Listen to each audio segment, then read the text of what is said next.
Hey, what is up, everybody? Welcome to the season premiere episode of the Retro Wrestling Review Series, Season 2, Episode 1. I just decided to start a new season since it's been quite a while since I've done this show. I think the last time I did this show was in March. I reviewed, me and all my friends reviewed WrestleMania 27, and then I was supposed to do a follow-up video to that, but I just never was able to do it.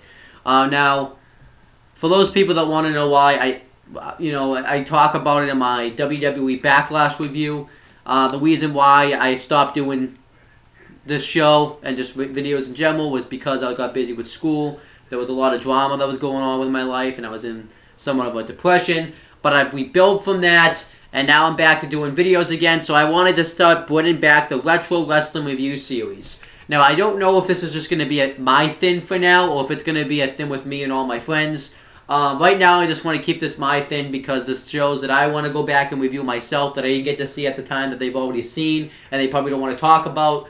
Because as everybody knows, I missed a lot of wrestling this year, which I kind of hated. So, what I want to do is I want to go back and watch that wrestling, but I still want to watch the current stuff. So, because what I was doing before was when I was not watching, I was just going back and watching like Extreme Rules 2016 in the summertime when it was April. So I was watching Money in the Bank in August when it happened 3 months ago. So I still want to go back and watch that stuff, but I still want to watch the current stuff. So this is the way that I can kind of balance that stuff out.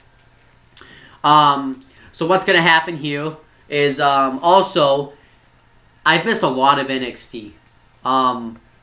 And I've actually wanted to go back and watch NXT, but could never find the time to do so. But I kind of have now the time to do so because I have like the passion kind of really to do it too. So that's good. So I want to start watching NXT. I never really know why I stopped watching. Cause it was mainly probably because of my depression that I stopped watching probably. And I actually stopped watching that before I stopped watching WWE. I wasn't, obviously I'm not, no TNA, which I may or may not get back into watching that. I don't have to talk to my friends about that. I just stopped watching NXT. It wasn't really something I planned on. I wasn't hating the product. It just kind of happened. I think I just fell back on that, so wasn't something that I planned on. So I want to get back into watching NXT. They have the next special coming up called NXT TakeOver Toronto, which is going to be in Canada the day before Survivor Series. So that's pretty big. You know, the way that NXT is just really taking off. Now they doing now we get NXT shows just before the big 4 pay-per-views. You know, I'm just about to watch NXT TakeOver Dallas, the one that aired before WrestleMania, during WrestleMania weekend. I'm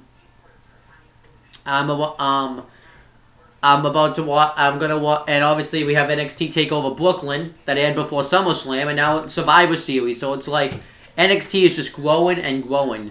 I remember this show. Well, it was just originally it was FCW. It was brought from nothing, and then we have you know, NXT that was just pretty much a game show. They treated it like a joke, and then Triple H came in, took it over, and completely made it into something. So. You know, I always really enjoyed NXT, as you guys have seen. And if you go back and watch my past videos, you can tell that I always enjoyed NXT. So I want to get back into watching NXT again. And I'm just going to binge watch all the NXT episodes that I missed. Which sounds crazy because it's like the same thing I was doing with the WWE shows. But I think the difference is at least it's only one show. Like, before I was trying to watch Raws and SmackDowns and things like that. But before it was only one, but the NXT is only one show. It's only an hour long. I don't think it's going to take me that long if I actually sit down and watch it. It probably will still take me a decent amount of time, especially too if I make the video and stuff. But if I sit down and watch it, then I should be okay. Like I should at least be able to get to it by the time NXT TakeOver Toronto, because it's not till November 19th. So, and I'm going to have a big week of wrestling that week because I'm going to Top Rope Promotions in Pembroke on November 18th, on that Friday. Then I'm gonna be going. Then I'm probably gonna watch NXT TakeOver Toronto and Survivor Series itself. So that's awesome. So let's talk. So yeah. So I'm going. So I want to kind of address how I'm going to be doing these videos. So obviously I'm not going to make one episode. I was thinking about this. I'm not going to make one episode and just cram a bunch of NXT reviews in there. I think that's stupid, and that would just be a long-ass video, and you guys will probably want to see me talk for that long. So how I'm probably going to do this is I have a lot of NXT to watch. So I'm going to break it up into not only parts, but to different episodes. And I'll probably make this the entire episode, the entire Season 2. Season 3, at the end of Season 2, I'll explain what that is. So I'm going to talk, what I'm going to first do is, I haven't watched it since March. So the last thing I saw was, American Alpha become #1 contender. The episode when American Alpha became #1 contenders to the NXT Tag Team Championships. I know it's been that long. So I have a couple I have literally 2 episodes before NXT Takeover Dallas, and then I have to watch NXT Takeover Dallas itself. So that's what this video is going to be on. It's going to be on the 2 episodes before NXT Takeover Dallas, and then NXT Takeover Dallas itself. So that's that will be what this episode is. Then the next episode will be the follow-up of like NXT TakeOver Dallas and going into the build-up of NXT TakeOver The End. That's going to be what the next episode is going to be based on. And then the next episode after that will be when they were doing the NXT episodes, building up their match on the July 6th episode of NXT between Finn Balor and Shinsuke Nakamura. I'm going to be watching the build-up to that match and the episode to that episode and the episode in that match itself. And then I'm going to watch the episode after that, and that will be so that's 3 episodes right there, by the way. Build up to NXT TakeOver Dallas and the NXT TakeOver Dallas itself. The follow up and the build up to NXT TakeOver The End and NXT TakeOver The End itself, and then NXT building up into the Finn Balor Shinsuke Nakamura match. So then I'm going to be watching the follow up of that match. And the build up to NXT TakeOver Brooklyn 2 and NXT TakeOver Brooklyn 2. That will be the fourth episode in this season. And then the 5th one will be the follow up to NXT TakeOver Brooklyn 2 into the present. So I'm hoping I'll be all caught up. I don't think I'll be caught up by this episode of NXT. I'll probably be caught up hopefully the next week's episode, and I can be back reviewing NXT full time. So yeah, I'm hoping that can be what happens, so we're going to see if it happens. So I'm going to be watching this episode of NXT. Now, I don't know the date yet because I don't have it on me at the moment, so I'm going to watch this episode, and then I'll come back and review it. And luckily for me, I have an extra hour to do it because today's daylight saving time, so we flipped the clocks back, which is awesome. So I'm going to be watching this episode of NXT, and I will come back when I'm done watching it and review it. So I hope you guys enjoyed this. Season 2, and then Season 3 is going to be something even more special. So I hope you guys enjoy this. Okay, so we got the first episode, and this episode took place on March 23rd, 2016. So I got a long ways to go, and I mean a long ways. So we have Corey Graves and Tom Phillips on commentary. Tom Phillips, I know what happened with the whole situation between him and Rich Brennan, how he got Rich Brennan fired. If you watch the Aftershock Corner, we do an episode where we talk about that. And it was a pretty interesting episode, I have to say. I don't know if he's still doing commentary for NXT, but I hope he's not now because I really don't care for him as a commentator. He just sounds like one of those people that kisses people's ass, and he just isn't very good at doing commentary.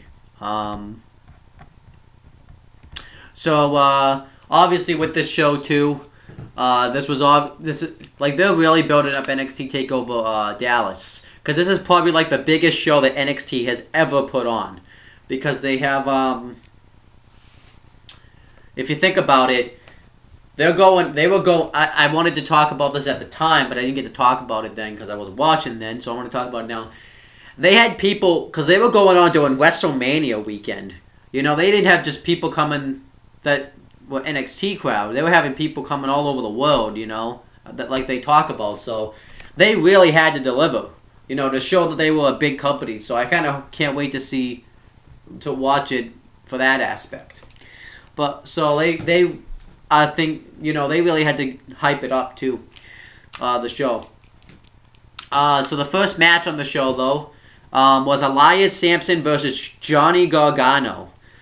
Now I actually completely forgot about these two. Not so much Johnny Gargano, but I completely forgot about Elias Sampson. But I do remember him. He was, for those of you that don't know who he is, he's this drifter.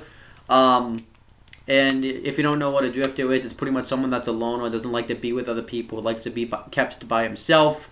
And he has this guitar that he has, and I remember they were doing vignettes for him for weeks. And go back to the old Massasoit Wrestling Corner episodes last year, I think. Might have been around this time, I'm not sure.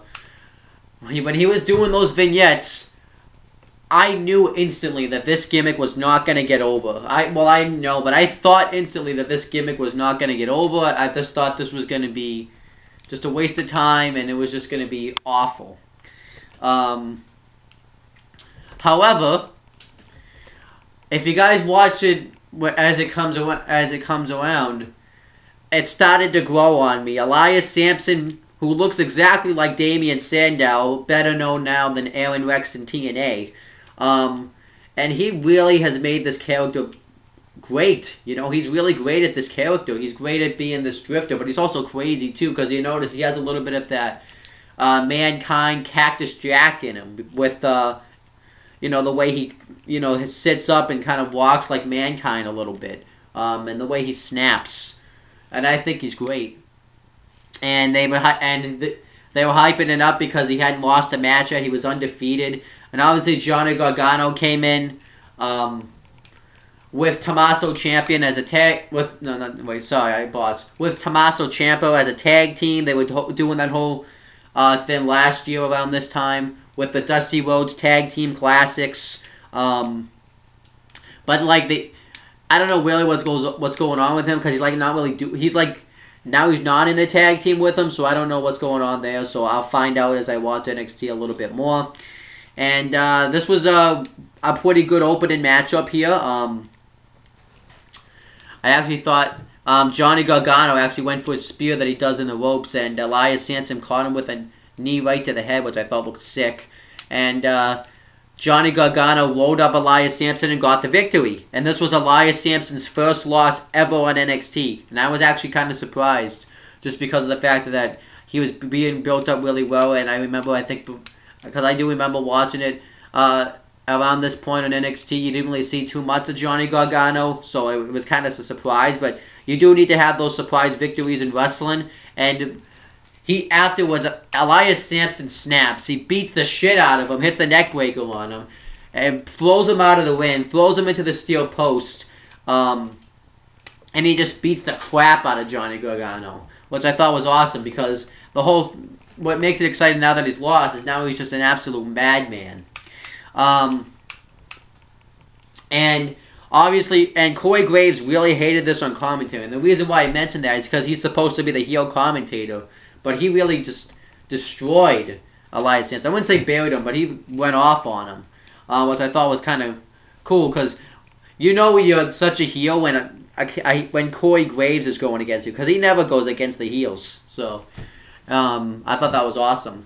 But yeah, he continues to beat the shit out of Johnny Gargano, and then Apollo Crews, because this is when he was still in NXT and he was doing his whole rise up thing. But around this point he was kind of lost in the shuffle, because he had Samoa Joe in the title picture, Sami Zayn, Baron Corbin, and all of them, and Finn Balor was still there, and Austin Aries had just come into the company, and Shinsuke Nakamura was coming in, so there really wasn't anything going on with Apollo Crews. So he comes out and makes the save, but he doesn't attack him or anything. He just has a face off with Elias Sampson. So this is probably gonna get added or got added. But you gotta remember, I'm talking as if I'm watching it presently, to the NXT TakeOver Dallas show, considering the fact that they do like Apollo Crews. So then the next match, it was Rich Swann versus Finn Balor. Now, I remember seeing Rich Swann. Obviously, now he's on the main roster in the Cruiserweight division. But I remember I did see Rich Swann one time before this. It wasn't this match, but I saw him wrestle a match with Baron Corbin. And I I remember in that video when I was doing it on the Aftershock corner, I couldn't remember his name. So now I'm happy that I do.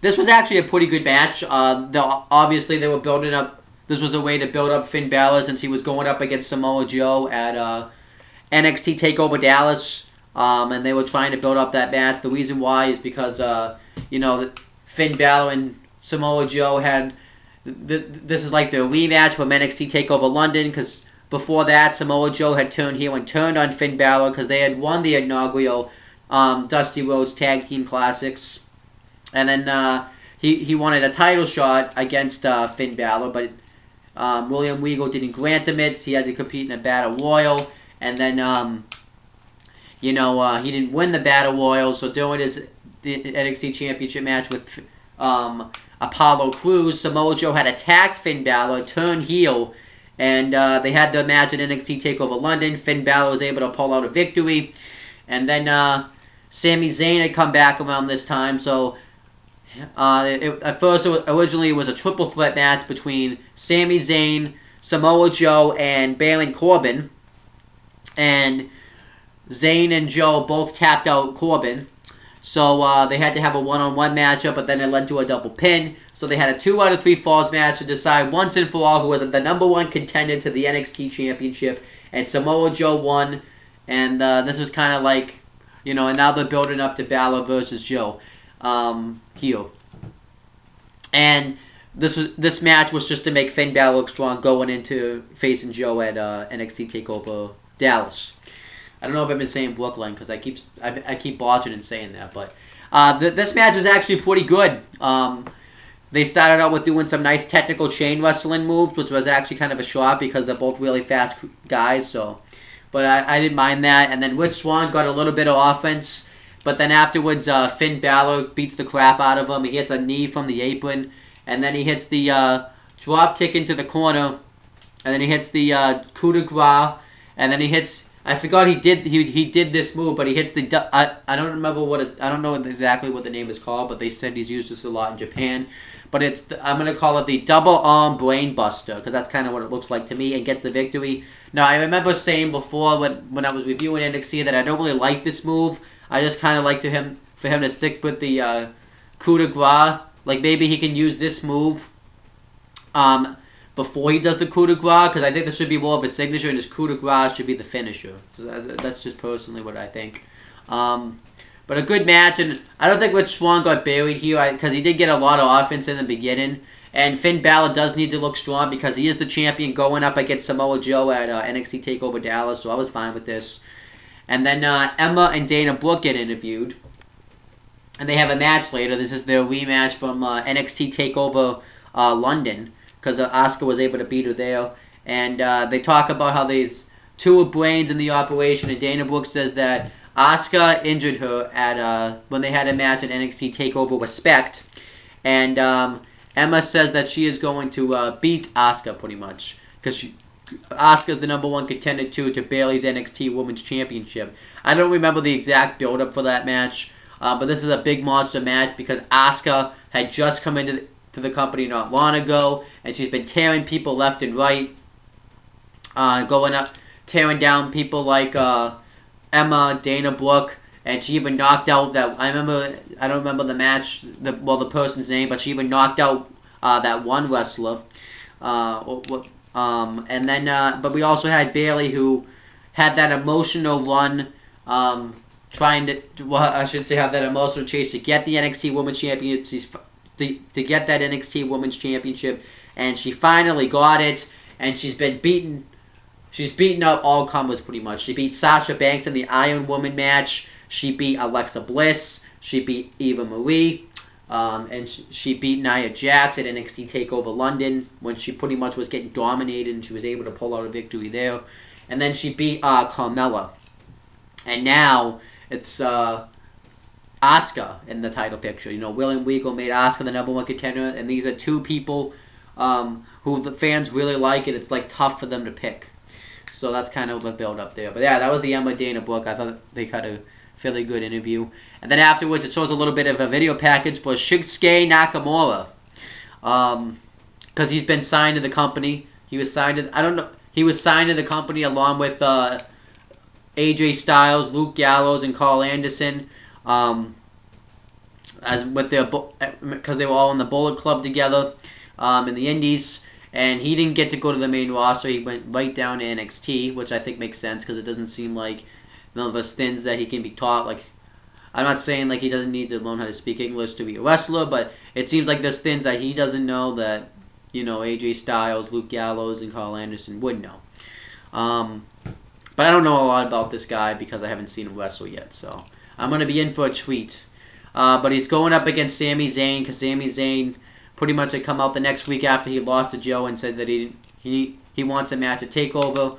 And it was Sami Zayn versus Nakamura. William Regal made it his opponent because this was going to be Sami Zayn's last match on NXT because he had kind of been called up to the main roster around this time. But I like that they showed this video. They didn't show any of his matches, but they showed him getting signed, him taking photos with Triple H, Vince McMahon, and all that. And it was good because it's for people like me who don't really know who he is. So it was good. And then we had Alexa Bliss with Blake and Murphy versus Sarah Dobson. Wasn't really a bad match. It was really a squash, but it was good. And then but there was a bot in this match. Well, I wouldn't say it was a squash because Sarah Dobson did get some offense in. There was this one weird spot, though, where Sarah Dobson looked like she was going for a crossbody, and she ended up hitting a double knees right onto Alexa Bliss instead. But it was supposed to be the crossbody, but I think Alexa Bliss was too far over to the right a little bit. But pretty much, I can't tell them apart, but I'm just gonna say Blake distracts the referee, and Murphy moves Alexa Bliss out of the way when Sarah Dobson goes to hit a knee on it, and Alexa Bliss. And she ends up going down on the mat. Alexa Bliss hits a flip double stomp, and then she hits the sparkle splash on Sarah Dobson for the win. So it was fine. It made Alexa Bliss look dominant. Then afterwards, Samoa Joe gets interviewed, and he gets before the interviewer can ask him the question. Samoa Joe just walks away, which I thought was nice because it makes him look like that he's a badass and he doesn't want to deal with anybody. So then Bo Dempsey was supposed to have a match with Danny Burch, but Samoa Joe attacks him from behind, gets him in the rear naked choke, and then he gets in the ring. He asks for a microphone, and then he attacks Danny Burch and hits him in the rear naked choke. And then he looks in the camera and he says, "Finn Balor, I'm coming for you, and I'm at NXT TakeOver Dallas, and I'm taking my NXT Championship." And this made Joe look like a badass here. I thought this was great. Mainly, you know, for the reason because he looked like an absolute badass. He just came out and destroyed people, and it makes him look like a beast or a machine. And they did announce that next week now that because of this attack that Joe did on Bo Dempsey, it's going to be Samoa Joe. Well, not next week, but then on the next episode, it's going to be Samoa Joe versus Bo Dempsey. So it's a match. Now they gave a match with purpose, with reason on the next episode. So I liked it. And then we had an American Alpha video package. Because obviously everybody knows American Alpha became a tag team around this time last year, but a little bit before. And they are the #1 contenders. They're facing the rival for the NXT Tag Team Championships. You know what? They originally, Jason Jordan had dumped his old tag team partner. I believe it was Ty Dillinger. And he was trying to find a tag team partner for months. And he kept trying different tag team partners, but they weren't working. But Chad Gable kept instantly coming up and asking if he could be his tag team partner. And eventually I don't remember how it happened really, but they just, Jason Jordan just gave in, and they won. They kept winning and winning and winning. And they were originally supposed to be heels, but in the Dusty Rhodes Tag Team Classics, while they were going up against Rhino and Baron Corbin in the semifinals, they got babyface reactions, and I thought that was awesome. And they didn't win, but then they really started to cut promos. They beat the Ascension, longest reigning NXT Tag Team Champions. They were beating every tag team, and it was great. So then with this match, and then the week before this, they had beaten the Vaudevillains to become the #1 contenders to the NXT Tag Team Championships. And then they cut this little video package to kind of give you some background on the team. And, you know, Jason Jordan and Chad Gable were talking about how originally this wasn't supposed to work, but they did find that partner that worked. They talked about their days of being amateur wrestling and how they both got into amateur wrestling. Chad Gable talked about how he started it since he was 5 years old and he fell in love with it ever since. And Jason Jordan said that he originally thought it was professional wrestling, but when he saw that it was amateur wrestling, he loved it. And I like, too, how they didn't just talk, because normally when the WWE, the main roster anyways, does these video packages, they only talk about the people's gains. They don't talk about, like, the low points in their lives, really. Anymore, anyways. And they talk about American Alpha's low points. You know, they talk about how Jason Jordan, when he was in college, he really wanted to win. There was like the championship amateur wrestling match, but he didn't win, and he felt like it was a low point for him, and he was really disappointed.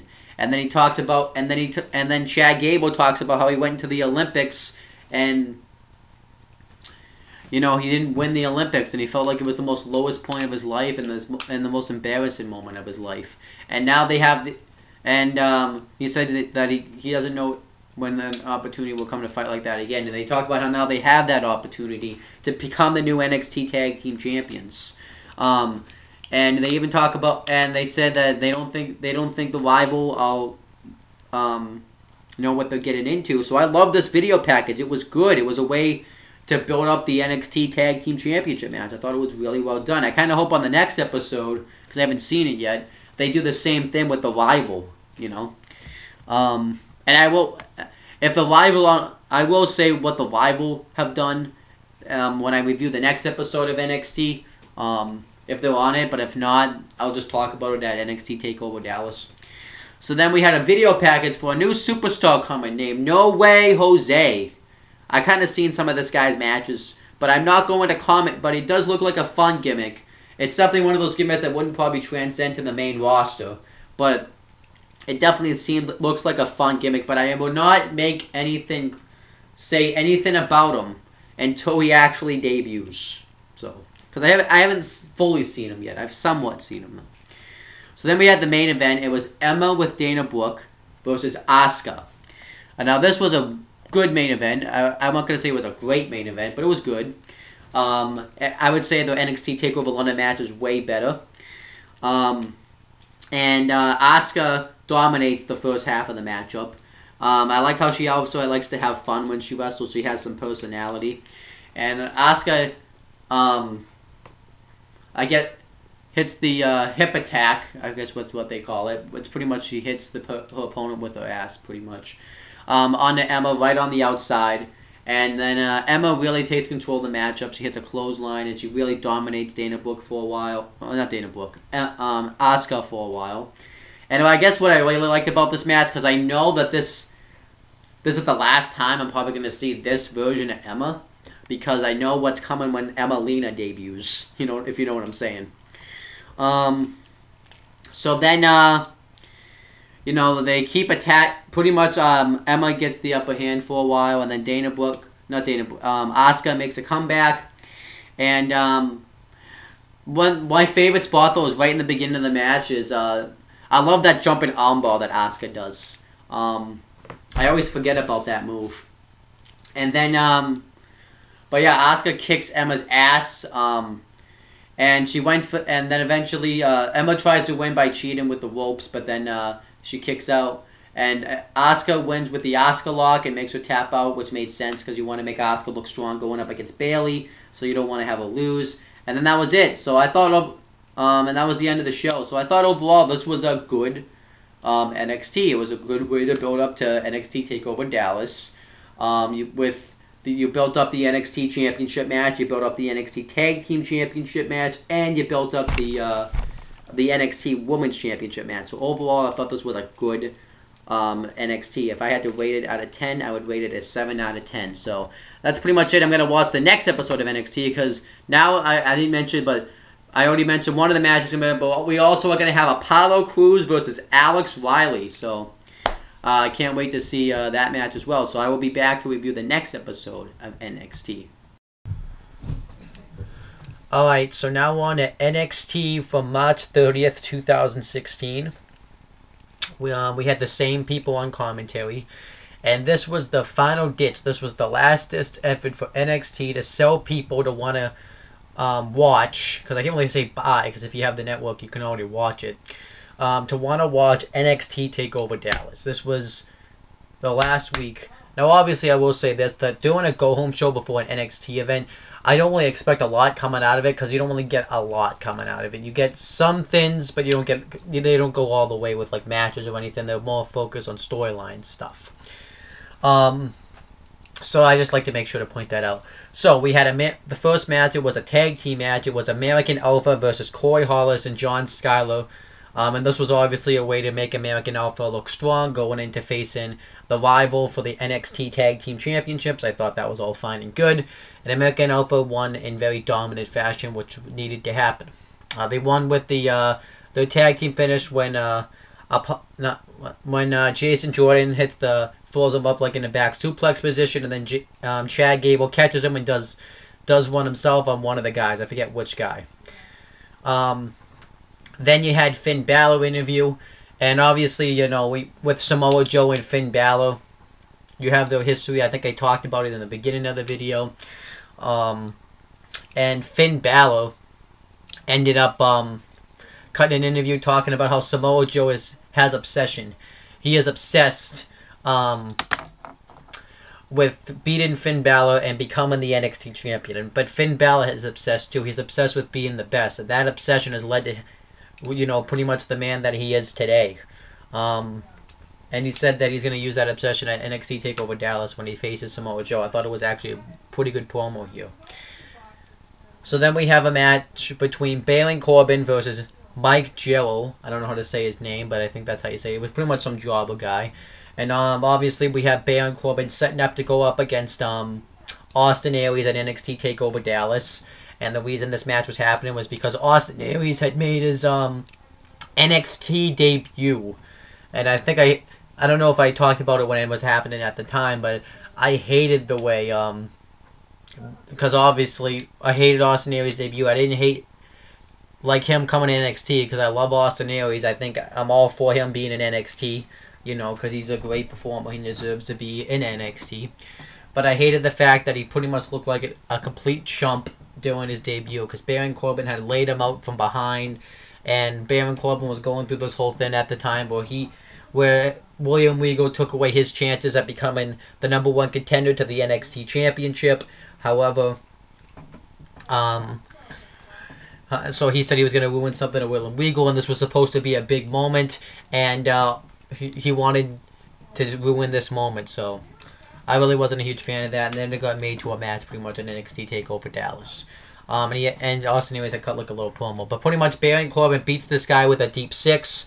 Then afterwards he lays him out with the End of Days. I thought that was fine. A good way to make Baron Corbin look dominant. And then it shows another video package for Shinsuke Nakamura.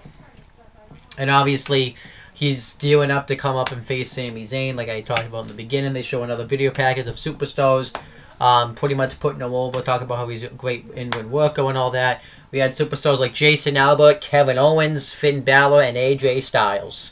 And AJ Styles did say that he would like to face Shinsuke Nakamura again. I wonder if we will get that. We will get that, maybe possibly at WrestleMania or something. We'll have to wait and see. Then we had a No Way Jose video package. Like I said before, I'm not going to say anything really about this guy until I actually see him come out and wrestle. And I actually see what he has to offer, because I don't know anything about him at this moment. And I'm going to wait because it was just until he actually comes out. So then we had another tag team match. It was The Rival versus Tucker Knight and Steve Cutler.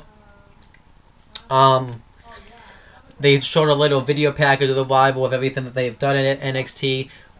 When they beat the Vaudevillains for the NXT Tag Team Championships, when they've taken out Enzo Amore and Colin Cassidy on 2 separate shows. First at NXT TakeOver London, and then at WWE Roadblock. And then, they're just pretty much showing how they're badass, and I like them as a tag team. They're very dominant, they're very effective. They're that old school tag team. And I love Corey Graves is saying how it's not just flips, how there's no flips, just fists. I like that saying. I like that. And they ended up winning with the flapjack into the code breaker on Tucker Knight, which was impressive because Tucker Knight's a huge dude. So I thought that was impressive that they hit that move on him. And then Bo Dempsey got interviewed. Now, something that I did not mention earlier when Samoa Joe had attacked Bo Dempsey is Bo Dempsey, I think it was by this point where he had been released from NXT. I remember they released a lot of people. Well, not a lot of people, but a decent amount of people, and Bo Dempsey was one of them. And he had already been released, but since NXT is taped, you wouldn't know that. And Bo Dempsey ended up getting released. Now, I never really was a huge Bo Dempsey fan. I liked him when he had first come in, when he had talked about how when he wanted NXT as a dying breed, and he's that new breed and all that stuff, and he was that dominant athlete, and I liked the way he was. But then when he started doing this whole, you know, they kind of lost their way with him in a way. I don't think he ever truly got over with the fans either. Like, I liked him, but I didn't like him enough where I wanted to see him. And obviously then I think Baron Corbin pretty much took his role when he had turned face. So, but obviously I remember he did that feud with Baron Corbin, and then he started doing that whole bullfit stuff, and I just thought that was really hokey, very corny. And then pretty much now he's just nothing. He doesn't get over with the crowd really. So I mean, they were over with him at first, but not really anymore. So, you know. But Bo Dempsey talks about how you know, pretty much says what I say, that he's gonna go back to his old roots to beat Samoa Joe. And then next match we had Apollo Crews versus Alex Riley. I don't think he had been released yet, because I know Alex Riley right now is released. Which is kind of sad, because Alex Riley is someone that had so much promise. Like, I didn't think he was really like the greatest talent of all time, but there was definitely potential that they could have done with him. They could have made him into an easy, at least main event star, or at least an upper mid card star. And they really fell. I remember he was aligned with The Miz when he was WWE champion, and then he just kind of went and vanished out of thin air, really. So, and then he did the whole thing in 2015 last year when he was feuding with Kevin Owens. So, and he came up because he was doing commentary for a while, and then he ended up getting injured. So now he's back, and I liked his new attitude where nobody's been asking about. Everyone's been asking about Sami Zayn when they were showing video packages of Sami Zayn, and I loved that shit. And obviously Apollo Crews was somebody that was new to NXT. He had actually come in a huge way, you know, taking out guys like, you know, he had gotten an NXT championship match right out of the blue. But he was kind of like fizzing it out at the same time, because you had Austin Aries who had come in. You had Shinsuke Nakamura who was coming in. So, you know. But Apollo Crews ended up... it really wasn't a bad match. It was just a match that was kind of there. And Apollo Crews won with the pub handle powerbomb, I believe it's called. Then afterwards, Elias Sampson comes out, and Tinder's song about how he should have stayed out of his way, and it's just going to end up bad for him. I did like this part, and I do like this feud. It's actually a pretty decent feud, and I'm assuming, because they didn't announce it, but it probably did get added to the NXT TakeOver Dallas code. I'm assuming it did. So then Baron Corbin's backstage, and he talks about how Austin Aries, he's going to destroy Austin Aries at NXT TakeOver Dallas, and he's going to send him back to the indie scene. And he talks about Austin Aries as a coward because he was talking all tough when he was cutting his promo, but he wasn't in Full Sail and all that, so I thought that was good. And then we had Bayley and Asuka's video package showing their feud, and they had Bayley talking about how she was this underdog, like I said earlier in the video. They had people like, you know, Charlotte, Bayley, Becky Lynch, and Carmella talking about her, and then they had people like Dana Brooke and Emma putting Asuka over, talking about how she destroyed people in the ring, and they talk about how this is all leading to this one match. Now Bayley's not going to quit, but Asuka is destructive, so I thought that was good. This is a nice way to build up the NXT Women's Championship match. And then Sami Zayn got interviewed, and he talks about how he's happy to be up on the main roster, and he finally gets to get his hands on Kevin Owens, but that is not taking him away his focus from Shinsuke Nakamura, because Shinsuke Nakamura is a new star and he wants to make a name for himself, and he just did a few years ago. And he talks about how people think that he's the heart and soul of NXT, and he said that he is not going to let Shinsuke Nakamura come in and make a name for himself. So I like that promo. It was pretty good. And then we had the main event, Samoa Joe versus Bo Dempsey. And Samoa Joe pretty much squashes him. He gets him in the Corkia clutch, and Bo Dempsey taps out. So I like that. It made Samoa Joe look really strong. And then Samoa Joe just keeps the move on. He doesn't let go. And William Regal sends down a couple of wrestlers to try to break it up. It was probably just a couple of jobbers. And Samoa Joe does let go of the move, and then he takes out those two wrestlers, gets the Corkia clutch back on Bo Dempsey, and everyone's waiting for Finn Balor. I didn't think he was actually going to come out, but then Finn Balor does come out, starts brawling with Joe,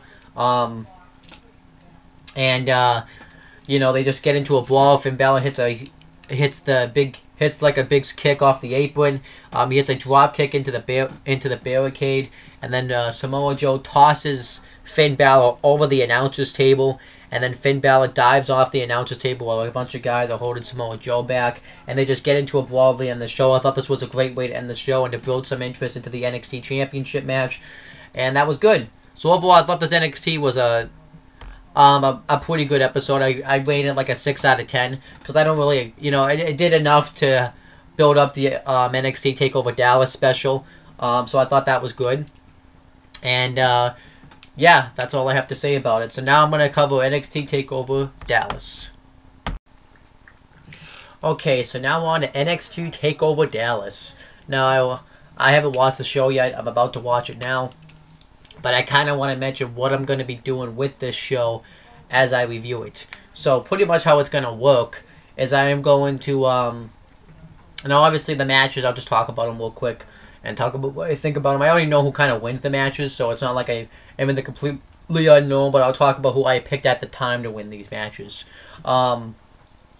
Obviously, we had the Austin Aries Baron Corbin match. I predicted Austin Aries was going to win since he needed to win that match since he looked like a chump in his debut.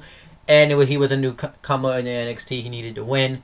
American Alpha rival for the NXT Tag Team Championships. I had picked American Alpha to win the NXT Tag Team Championships just because they had been built up to get the NXT Tag Team titles. It would have made sense. But I wouldn't have complained if the rival had won either. What else was on the show? Sami Zayn, Shinsuke Nakamura, kind of the same thing. Shinsuke Nakamura to win since Sami Zayn was already up on the main roster, kind of doing his own things at this point. And Shinsuke Nakamura was just coming into the company. They were hyping him up like a big deal, so you needed to have him win. You had Bayley versus Asuka for the NXT Women's Championship. A tough one to predict. I actually still don't know exactly who wins this match. I'm just going to guess and say Bayley. And give it to Asuka at a different time, have her work her way up to it. Because Bayley's that, you know, underdog, so I'll just guess there.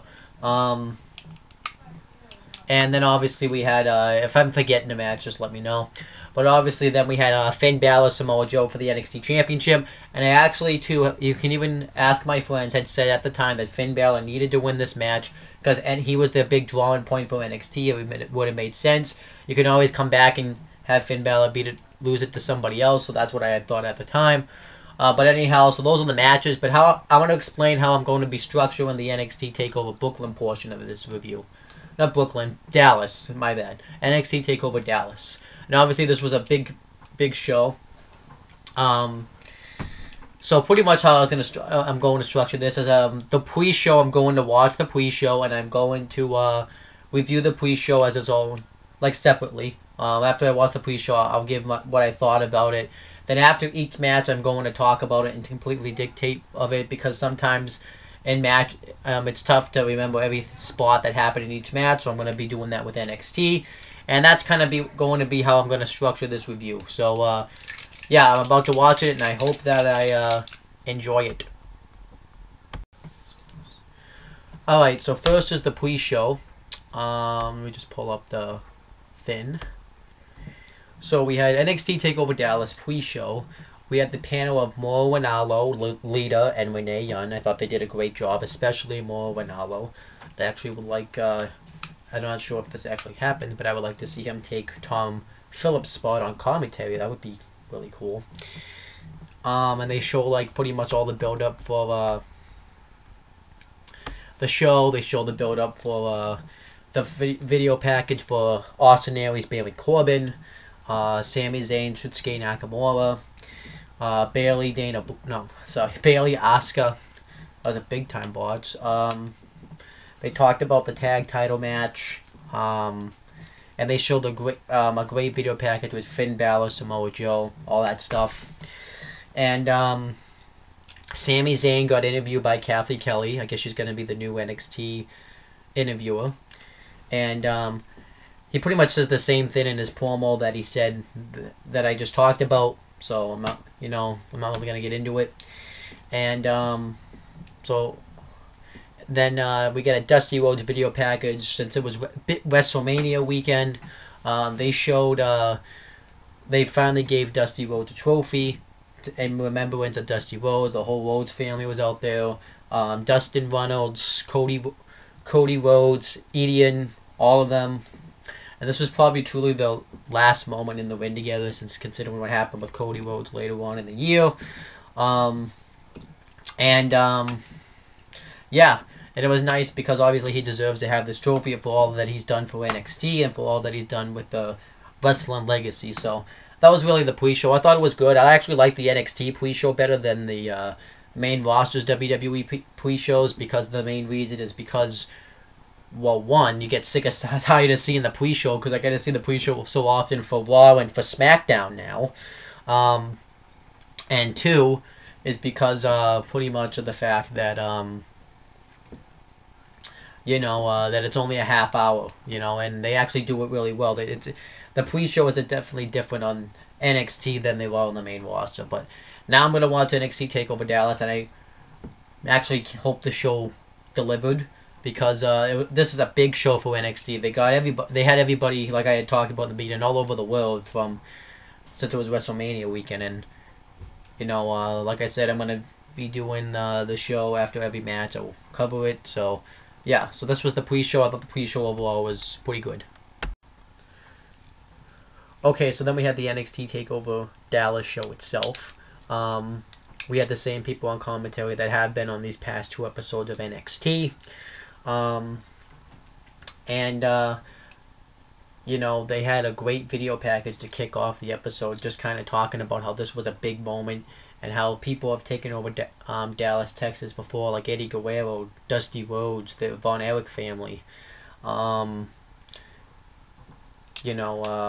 Just legends from Texas, and now there's going to be a new generation. And they talk about the NXT generation, and they talk about a couple of the highlight matches, like Nakamura versus Zayn, Balor versus Joe, and Asuka versus Bailey, and how this is going to be a history-making night. And then it kicks right off with the NXT Tag Team Championship match. NXT Tag Team Champions The Rival versus American Alpha. And American Alpha, they had like a little bit of special WrestleMania entrances. American Alpha came out with the American jackets, and The Rival came out dressed up like the Fabulous Freebirds. And this was a great opening matchup to start off this show. I didn't really, when I was thinking about this show, I didn't know what could open the show, because really any match, except maybe obviously the main event and the women's match, could have opened the show. You could have had this match, you could have had Aries versus Corbin, you could have had Sami Zayn versus Nakamura. You really could have made an argument for any match to open the show, but I thought they made the right call. We'd have to wait and see. And throughout the beginning of the match, American Alpha is one step ahead of The Rival. Everything that The Rival tries, American Alpha is able to counter. Some of my favorite spots in the matchup was when Chad Gable hit that sick head scissors right onto, I believe it was Dash. And then The Rival kept trying to cheat, but every time the American Alpha would see it, like for example when they went for the double suplex, well, they were distracted by Jason Jordan. Jason Jordan was able to save Chad Gable, and they both hit double drop kicks on him, double back body drops, double German suplexes. I thought that was awesome. Then eventually behind the referee's back, Dash makes a tag, and he ends up clotheslining Chad Gable, and he sold it like he was knocked out, which I thought was great. And The Rival just really dominates Chad Gable. They get the heat on him. They make it so that way he can't get to Jason Jordan.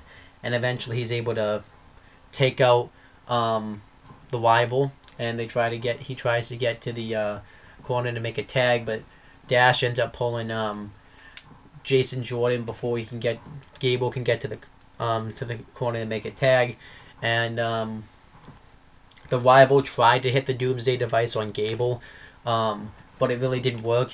I believe it was Dawson who got up and did the power. Yeah, it was to power bomb. Gable didn't really get up all the way, and it really didn't look like it just didn't come off very smoothly, and obviously Dash tried to make the cover, but he wasn't in position enough to do so. So Dawson had to, and he wasn't the legal man, so Dawson had to go in and do it, and then eventually Dash tries to hit a knee in the corner, but Gable moves out of the way, and then Jason Jordan gets the hard tag. He starts taking out everybody, and what else happens? Let me just silence my phone real quick. And eventually he misses a run-in clothesline in the corner, and Dawson tries to roll him up, and Dash tries to use a towel, but he has his feet on the ropes for leverage, but Jordan was able to kick out of it. Jordan tries to win with the roll-up, but Dawson kicks out of it, and then Dash hits an uppercut in the corner, and Dawson tries to pin him, but Jordan kicks out of it, and Jordan tries to do a shoulder block that he does in the corner to set up for the American Alpha's tag team finish, but Dash moves him out of the way, and then Chad Gable gets the hot tag, and he tries to continuously do they both exchange roll-ups on each other, but they both keep kicking out, and then eventually Jason Jordan tags himself in. He does a shoulder block into the corner, or the shoulder tackle into the corner, and then they hit the double tag team finish where Jordan throws him up with a back suplex, and Gable catches him, and American Alpha become for the first time ever become the NXT Tag Team Champions. Well, not the first, but this is the first time that they have held the NXT Tag Team Championships, which I was completely down with because it made sense. You had been building up to it for a while, and what I liked about this match for a couple of things is, and a gripe that I always had with NXT is they always rushed the NXT Tag Team Championships on a tag team, just like they kind of did with the rival. But they actually built up American Alpha as a credible tag team by getting signature victories, and they actually had that video package, and they finally had them win the NXT Tag Team Championship, so I thought that was awesome. And I also like that these teams had never wrestled before, because normally on the main WWE product, the teams have wrestled each other thousands of times. By the time they get to the pay-per-view match, it doesn't really mean as much, and I like that they had them not wrestle each other at all, and when they finally had their matchup, it meant something. So I thought that was good. That was the match, and American Alpha won. Everyone was happy. Everyone was chanting that this match was awesome. It wasn't an awesome match. It was a great match, but it wasn't awesome. You don't want to chant "This is awesome" to the first match on the show either, because then you're just gonna kind of be like, well, it could. Then what else match could top it?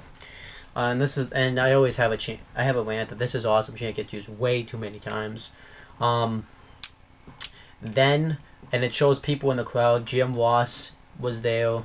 Koya Habushi, who was a huge star in the indie scenes, and Funaki. And that was good. And now they're just about to start the next matchup. But yeah, the opening matchup was great. So now let's see if the next match can top it. Okay, so in the next match we had was Austin Aries versus Baron Corbin. I thought this was a good match. I didn't think it was a great match. I actually was kind of somewhat disappointed when I saw this match, because I thought this match was going to be so much better. And I don't know exactly what it was. It kind of felt like this wasn't the best way to showcase Austin Aries in his first match. Just kind of felt like they needed an opponent for Baron Corbin, and they just kind of threw Austin Aries at him. But I just don't think it was really... the match itself wasn't really a bad match. It just was just good. It was just good.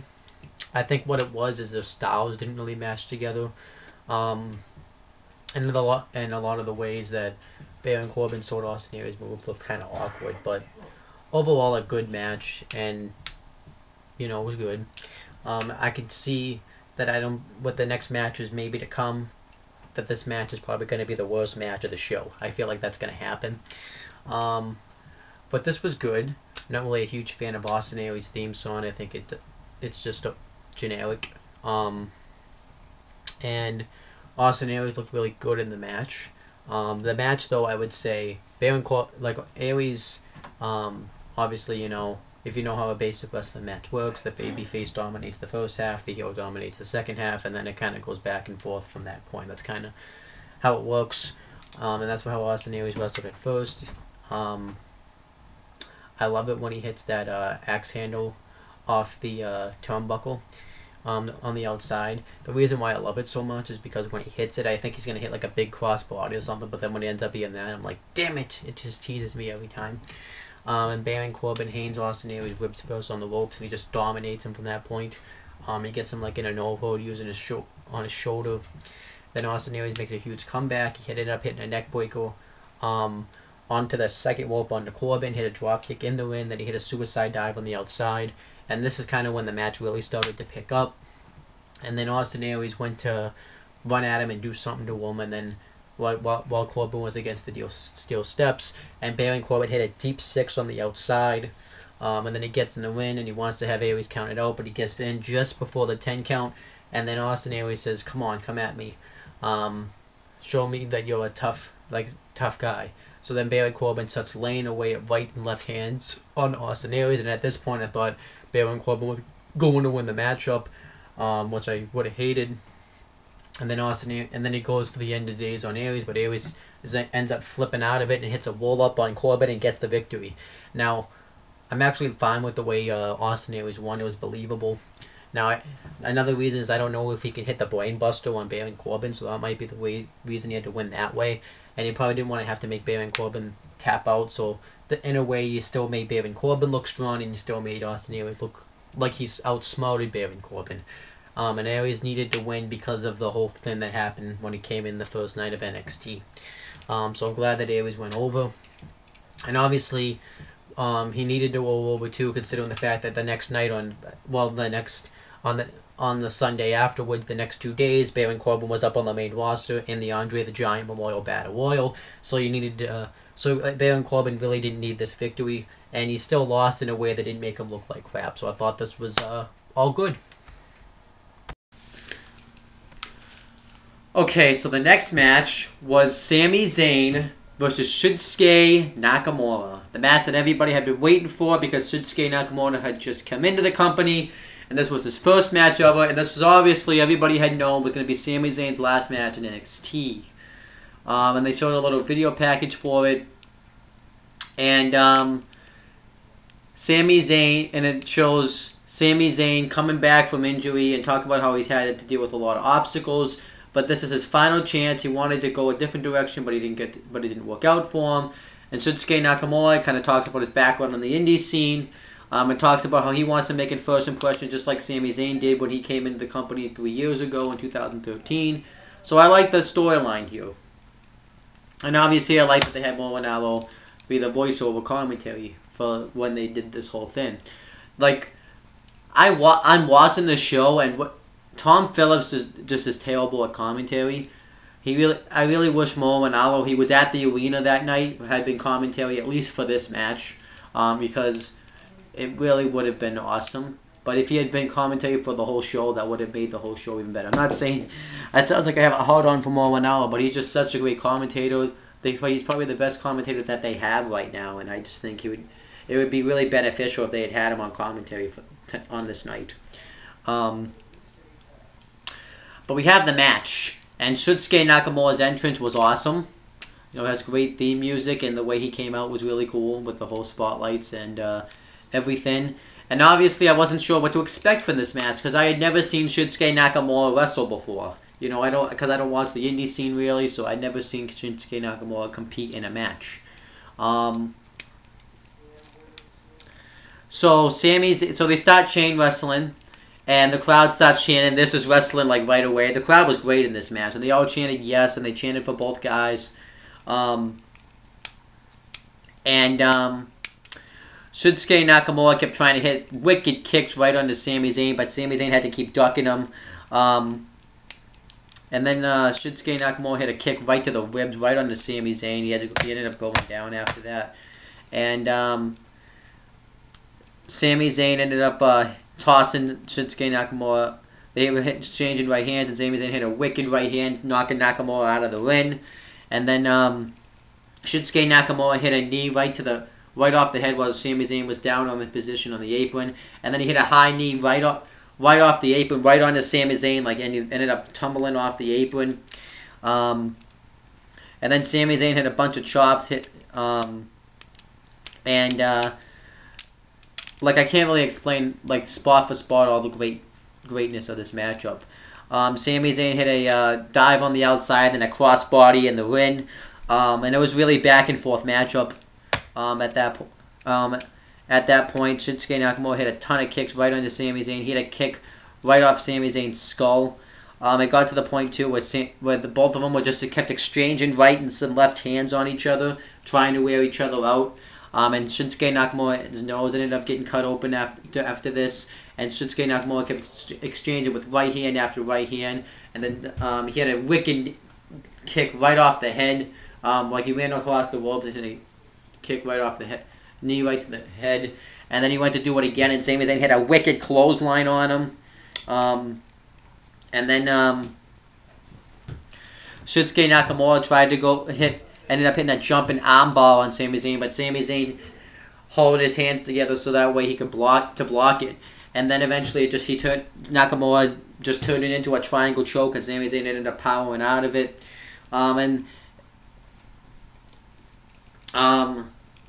It got to the point where everyone was just chanting "Fight Forever" because this match was so good, and I agree with them.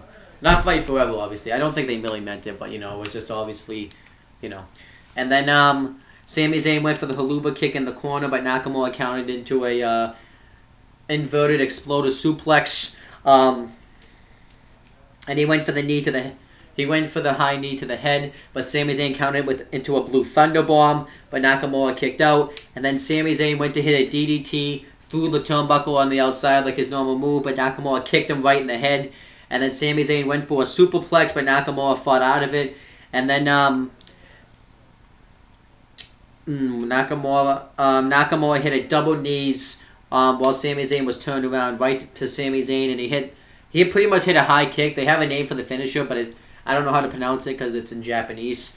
But he hit a high kick right in the back of Sami Zayn's head and got the victory. And obviously he needed to do that to establish Nakamura as the new star. And then afterwards, Sami Zayn and Shinsuke Nakamura shook hands. And Sami Zayn and Nakamura left, and Sami Zayn had his final chance to say goodbye. He didn't really say anything, but his music played and he left.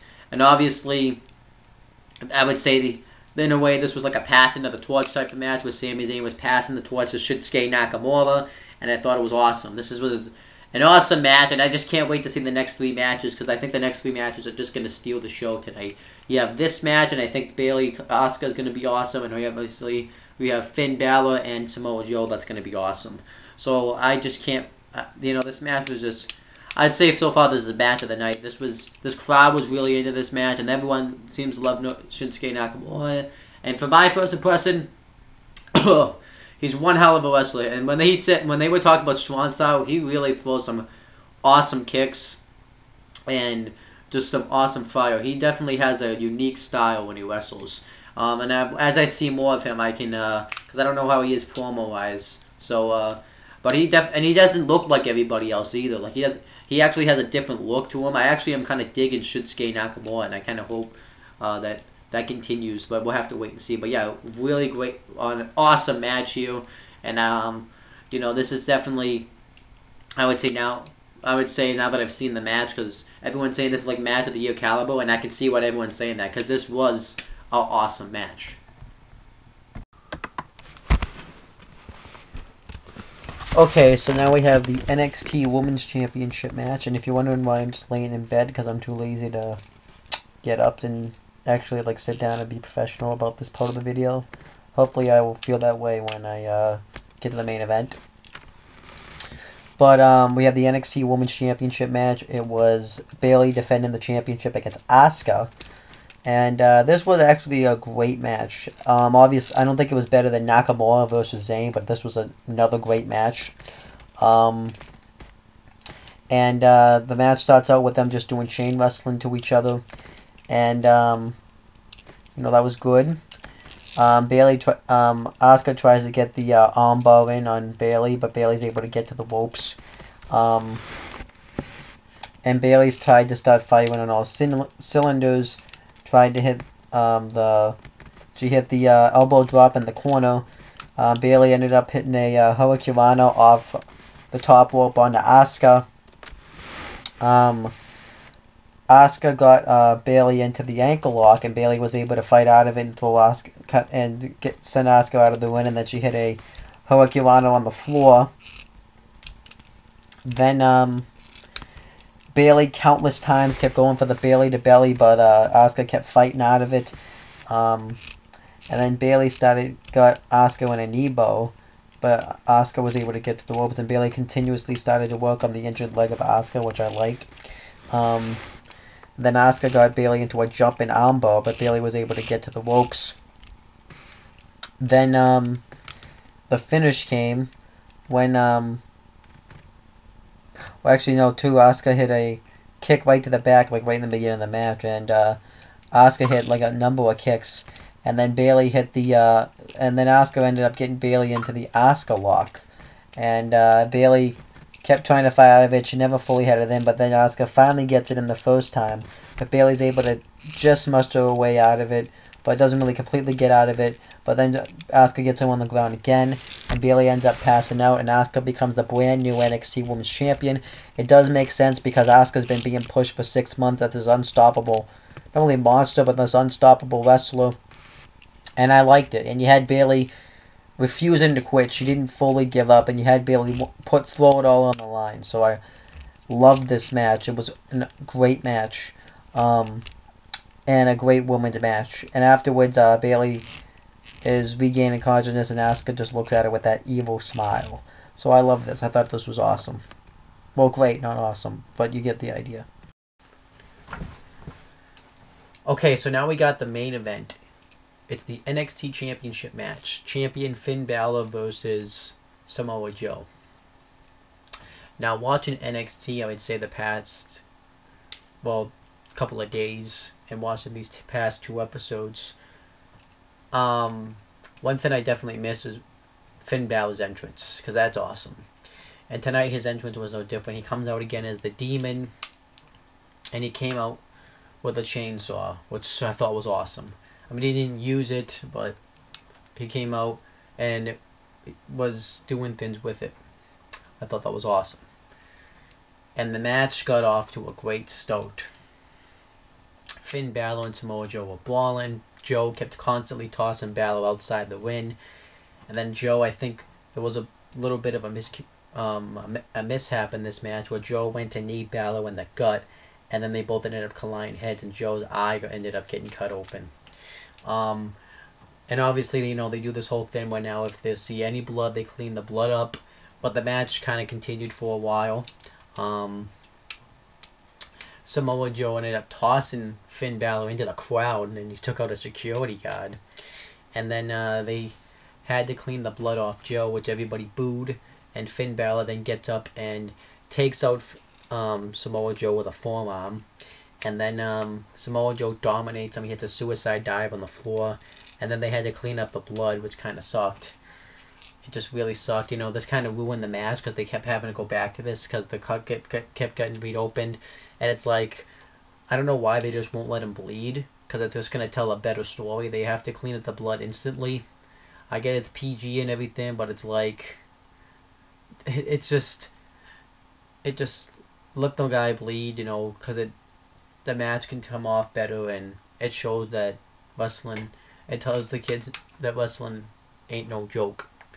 But anyhow, so Samoa Joe dominated Finn Balor throughout the rest of the matchup, and there was points where Samoa Joe they kept cleaning up the blood of Samoa Joe, which kind of ruined the match.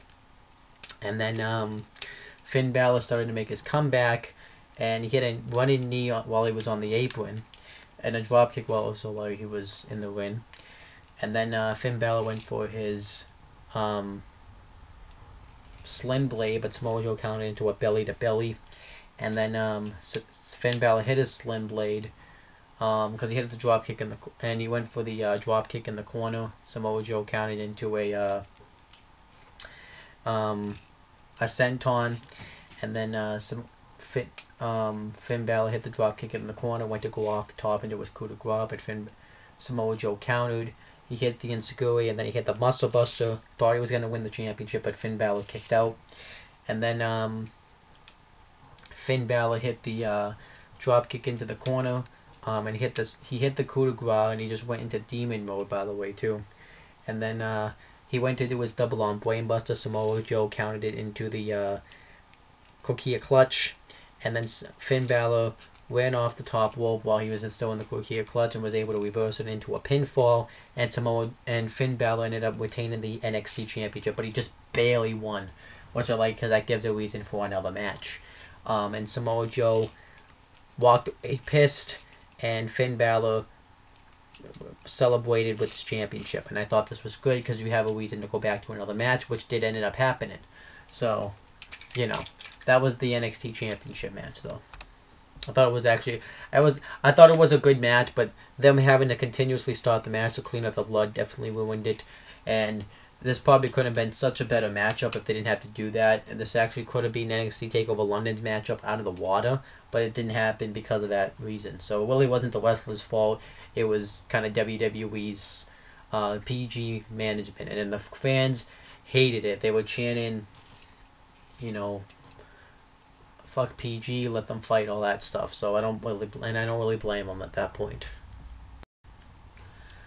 So overall, with NXT TakeOver Brooklyn, I thought it was a phenomenal show. I thought it was awesome.